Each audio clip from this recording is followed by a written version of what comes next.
Agora vamos lá, gente, papo reto. Para quem já pensou em fazer alguma intervenção cirúrgica, para quem pensa, mas não tem coragem, para quem só se incomoda com algum aspecto no rosto, no corpo e fica no incômodo, fala não, isso não é para mim. A gente vai falar principalmente de rinoplastia, que é a cirurgia de nariz, você conhece? Vamos ver esse VT aqui.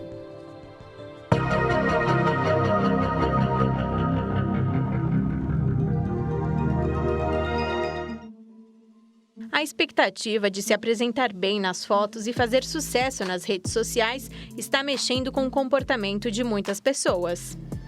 Na era das imagens instantâneas em aplicativos, veio à tona uma nova realidade, a síndrome de selfie. Insatisfeitos com a autoimagem, muitos usuários têm recorrido aos consultórios de cirurgiões plásticos com um propósito bem específico: corrigir as imperfeições, sobretudo no rosto. Este fenômeno cresceu ainda mais durante o período de isolamento social e a rinoplastia tornou-se a mais requisitada. A busca de informações por essa intervenção cirúrgica cresceu nas plataformas do Google com um aumento de 4,8% desde março. Se antigamente os padrões de beleza eram pré-definidos a partir das capas de revista, hoje, com o advento da internet, são as redes sociais que moldam os novos perfis estéticos. E hoje vamos abordar este assunto interessante aqui no Papo Reto. Muito legal. Eu gosto muito desse assunto, né? Tem gente que fica reticente quando o assunto é cirurgia plástica, mas eu mesma, há uns 25 anos atrás, eu fiz uma rinoplastia. Eu tinha um nariz diferente desse, um nariz que me incomodava. Aí eu tava agora assim assistindo ao vídeo ali e tô lembrando. Naquela época, claro, muito menina, eu não ficava de perfil, porque me incomodava. Eu tinha aquele nariz bem papagaio, tucano, né? E isso mexia demais com a minha autoestima. E foi muito libertador ter feito a rinoplastia. É claro que cada caso é um caso, né? É interessante entender como é que funciona essa cirurgia, o quão delicada ela pode ser, o sucesso dela. E é por isso que a gente vai conversar via Skype com o Dr. João Almeida, que é cirurgião plástico da face e otorrino. E já está aqui, Dr. João, como vai? Olá, Cláudia, tudo bem? Muito Obrigado bom. pelo... Prazer te ouvir também. Prazer é o meu.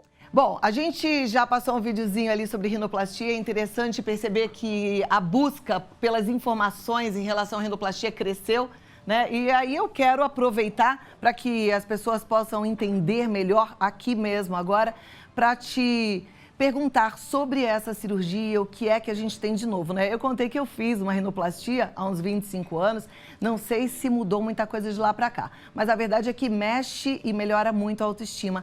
Essa é a principal queixa, a autoestima, quando as pacientes ou pacientes chegam no consultório? Cláudia, excelente pergunta. Então, a autoestima faz parte dessa queixa. Mas tem uma queixa muito importante, que é a queixa funcional, a queixa respiratória, tá? Pacientes que possuem desvio de septo, aumento de carne esponjosa, também procuram o nosso serviço para melhorar tanto a parte estética quanto a funcional também, para respirar melhor e ter uma qualidade de vida respiratória e também elevando a autoestima. Perfeito. Tem alguns casos que a gente olha e fala, puxa vida, essa merece, né? Uma rinoplastia, isso deve incomodar e a pessoa realmente se incomoda. E tem outros que eu, particularmente, como leiga, olho e falo, isso é um perfeccionismo. As redes sociais estimulam muito esse perfeccionismo. A mulherada chega enlouquecida querendo ficar igual o filtro. Com certeza, com o advento das redes sociais, cresceram muito o número de cirurgias, cirurgias estéticas na face, né? Principalmente a rinoplastia, devido aos selfies e também as reuniões por internet. As pessoas ficam se olhando muito e, nesse aspecto, conseguem identificar as características que as incomodam, né? Por isso aumentou tanto esse quadro de procura em rinoplastia. E não só na rinoplastia também, né? Cirurgias de pálpebras, cirurgias de lifting facial, preenchimentos faciais, isso tudo aumentou também durante esse período de pandemia. Tá, Jó. Agora me diz uma coisa, doutor, dá para a pessoa escolher o nariz que ela quer ter? Então vai lá e fala, doutor, ó, tirei a foto, minha foto com filtro, meu nariz estava assim. Ou mostrar a foto de uma celebridade ou de uma amiga e falar, eu quero um nariz desse jeito. Existe isso? Cláudia, existe, mas essa é uma excelente pergunta. Uma parte principal, uma parte primordial da nossa consulta é o estudo de perfilometria facial, que é as medidas da face de cada paciente, né? Eu cito muito como exemplo os smartphones que abrem por leitura facial. Você não consegue abrir nenhum smartphone a não ser que seja o seu, né? Então a gente não consegue colocar uma outra característica nasal na face específica de um paciente. Por isso existe o estudo de perfilometria, que são os estudos de medidas da face, certo? E cada paciente tem uma única perfilometria facial. O que a gente não consegue colocar nenhum nariz na face desse paciente. Então, durante a consulta, a gente consegue exemplificar muito isso e o paciente sai bastante ciente daquilo que pode ser realizado. Essa cirurgia é uma cirurgia muito invasiva, é uma cirurgia dolorosa? Eu estou perguntando isso, apesar de já ter feito a minha, porque cada caso é um caso. Mas, de forma geral, como é que ela é? Olha, mudou-se muito essa cirurgia de 25 anos para cá. Hoje a técnica ela é mais precisa, é uma técnica mais suave, né? Geralmente a gente se espantava com aquela roxidão que ficava em volta dos olhos, com o tampão nasal. Isso, em alguns casos, a roxidão ainda pode ocorrer, mas é muito mais raro do que antigamente. E hoje também não existe o tampão nasal, que era o trauma de muita gente associado a essas cirurgias do nariz. Tá? E é uma cirurgia que muita gente não acredita, mas não é uma cirurgia dolorosa de se fazer. Ok, demora muito tempo? A pessoa fica no centro cirúrgico muito tempo? Sim, hoje a cirurgia ela é muito minuciosa. Associado à cirurgia de desvio de septo, operação dos cornetos nasais, que são as famosas carnes esponjosas, elas duram em torno de 4 horas de cirurgia. Casos mais difíceis, onde a gente pode usar cartilagem de orelha e também de costela, tem cirurgias que podem demorar ali por volta de 6, 7 horas de duração também. Ok, você falou da cartilagem, eu me lembrei das pessoas que fizeram já uma rinoplastia e não ficaram satisfeitas, né? E tem muitos casos assim, e que tem vontade de fazer uma nova. E algumas precisam mesmo dessa cartilagem, porque de repente foi tirar o tal do ossinho que incomodava, tirou demais, fez uma cavidade.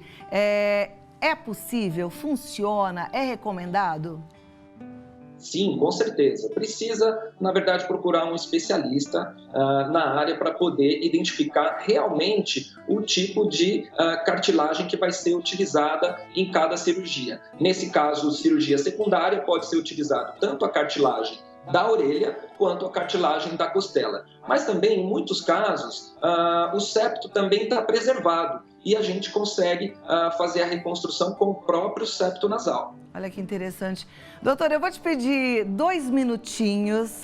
A gente está aqui, olha, conversando com o doutor João Paulo. O doutor João Paulo é cirurgião plástico. A gente está falando sobre as intervenções faciais, principalmente, mas com foco na rinoplastia, que é a cirurgia de nariz, né? Ele já falou um pouquinho sobre essa cirurgia, mas a gente ainda continua aqui tirando as dúvidas. E eu tenho uma dúvida, doutor João Paulo. A partir de que idade a pessoa pode fazer uma rinoplastia? Olha, essa é uma pergunta muito importante. Lógico, varia de caso a caso. Alguns pacientes a gente consegue adiantar um pouco a cirurgia de rinoceptoplastia dependendo do quadro da função respiratória.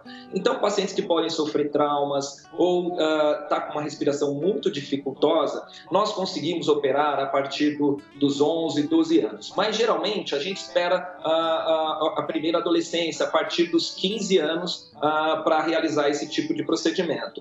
Isso no quadro mais masculino. Nas mulheres, a gente espera o primeiro quadro menstrual para poder realizar a cirurgia.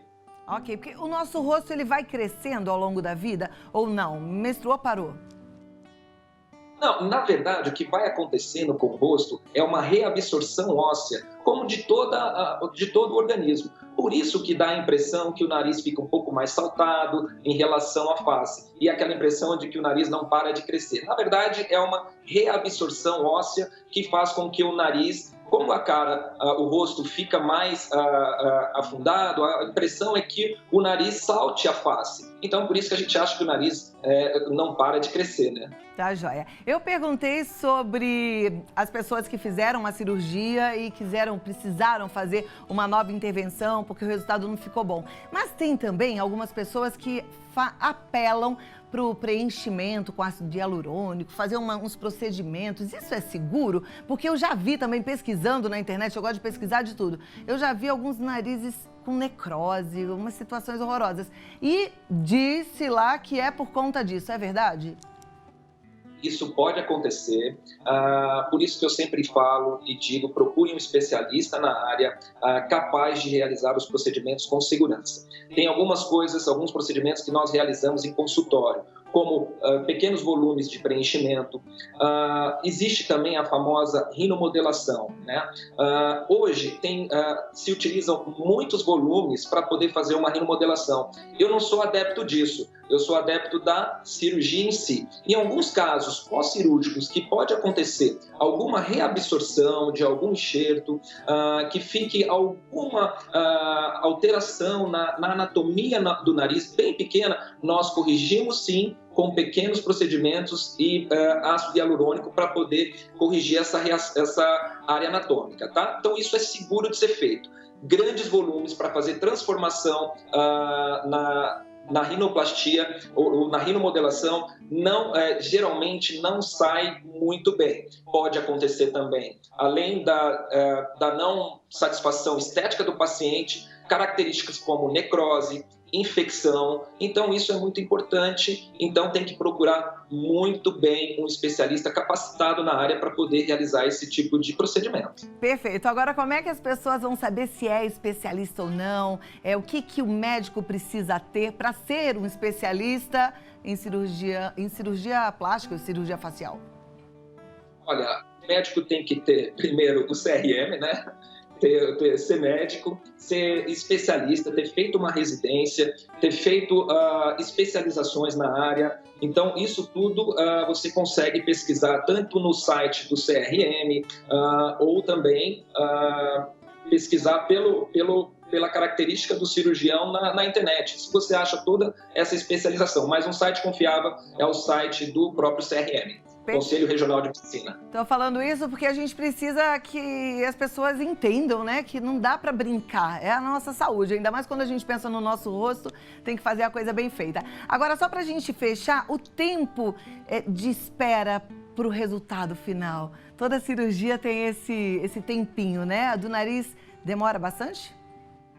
Excelente pergunta. Em alguns casos, de pele mais fina, o resultado aparece um pouco mais rápido. Geralmente, por volta do 3º, 4º mês. Mas os nossos acompanhamentos, a gente costuma realizar até durante um ano, que a gente vai acompanhando passo a passo a evolução da cirurgia. Então, não adianta ser ansioso durante o processo de recuperação da rinoplastia, principalmente em casos de pele mais espessas, né? Como o Brasil é muito miscigenado, a característica da nossa pele também é uma pele mais miscigenada e espessa, né? Então, nesses pacientes em específico, demora mais tempo o resultado a aparecer. Ok. Agora vamos mudar um pouquinho o assunto para uma coisa que está todo mundo recorrendo, que é o tal do harmonização facial. Como é que é isso, doutor? Então, a harmonização facial, ela é a harmonização realizada através de preenchedores, tá? Existem vários tipos de preenchedores. Preenchedores que são absorvíveis e inabsorvíveis. Eu não utilizo mais preenchedores inabsorvíveis. Isso está caindo de uso, tá? Por quê? Porque pode provocar reações inflamatórias, pode provocar maior número de infecções e resultados inestéticos maiores. Hoje nós utilizamos com muita segurança o preenchedor à base de ácido hialurônico. Tá? Inclusive, esse tipo de preenchedores, durante a harmonização facial, tem técnicas específicas, profundidades específicas de aplicação e também densidades específicas para cada ponto da face. Tá? Então, isso é muito importante cada especialista avaliar no seu paciente aquilo que é necessário ser realizado. Perfeito. Eu dei risada quando eu falei de harmonização facial, porque eu acho interessante a gente ter um padrão, né? Harmonização facial. Então, existe um padrão estético? Existe esse padrão de beleza? Existe um padrão estético, mas nem todo mundo pode se encaixar nele, né? A gente, geralmente, quando avalia a face, o padrão estético é aquela face com o malar, que é essa região da maçã do rosto mais evidente, uma mandíbula, uma região da mandíbula mais marcada e o queixo mais fino, como se fosse mesmo um triângulo na relação aqui com a parte da maçã do rosto até a mandíbula. Isso sim é uma característica assim por cima daquilo que a gente acha como beleza estética mais universal. Perfeito. Muito bom conversar com você. Muito obrigada pelo seu tempo. Legal a gente entender um pouquinho como é que está a medicina que está sempre evoluindo. Eu vou passar... Você tem Instagram, não tem? Sim, sim. Eu vou passar o seu Instagram aqui. Doutor João Almeida, tá certo? Doutor João Almeida? Por extenso, não BR, por extenso. Doutor João Almeida, então segue lá, porque aí você vai ver, inclusive, alguns trabalhos feitos pelo Doutor João Almeida, porque isso é importante também, ver o trabalho do médico. Eu já entrei lá no seu Instagram e gostei muito, viu? Meus parabéns. Obrigado pelo convite, eu que agradeço. Estamos sempre à disposição. Obrigada, doutor. Os outros contatos estão na tela e você pode seguir lá, e lá também você vai ter todo o caminho para chegar até ele.